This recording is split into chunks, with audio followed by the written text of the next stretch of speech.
আলাইকুম। আজকে আমি আপনাদের সপ্তম শ্রেণীর অধ্যায় 7.1-এর গণিত বইয়ের 7.1 কিছু অঙ্ক করবো। তো এগুলো হচ্ছে সমীকরণ অঙ্ক, এক্স এর মান নির্ণয় করতে হবে। তো আপনারা সহজে জানতে অঙ্কগুলোর দিক চোখ রাখুন, দেখেন কীভাবে করতে হবে অঙ্কটা। তো এখানে রয়েছে কি 4x, এখানে রয়েছে কি 2x। যেহেতু আমরা এক্স এর মান নির্ণয় করবো তো এক্স সেট করবো বা লিখি 4x।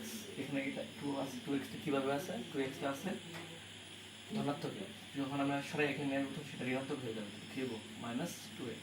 এখানে রয়েছে কি 7, তো এখানে 1 আছে প্লাস, তো উল্টা লিখে হবে মাইনাস, বা 4x থেকে 2 দিতে থাকবে কত 2x, আর 7 থেকে 1 দিতে থাকবে কত 6, বা x ইকুয়াল কি হবে 6। 2টাকে গুণাকার আছে, গুণকার উল্টা লিখে হবে ভাগ, তাহলে কি লিখবো এখানে 2, 3 দুগুণে 6। এই হয়ে গেল আমাদের কি x এর মান বেরিয়ে গেল। এটা হচ্ছে কি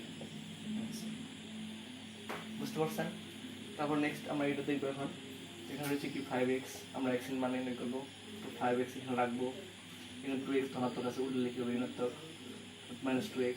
এখানে হচ্ছে +3, আবার এই উল্টা লিখে হবে মাইনাসে উল্টা গেলে হবে কত প্লাস, আর 2x থেকে 5x থেকে 2x দিতে থাকবে কত 3x, আর 3 3 কত হবে 3 আর 3 কত হবে 6, বা x ইকুয়াল কত হবে 6 ডিভাইডেড 3, 3 দুগুণে 6।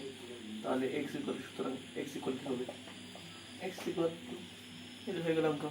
তাহলে আমরা এটা লিখে নিই। তো এটাকে কী হবে y এর মান নির্ণয় করে নিতে হবে।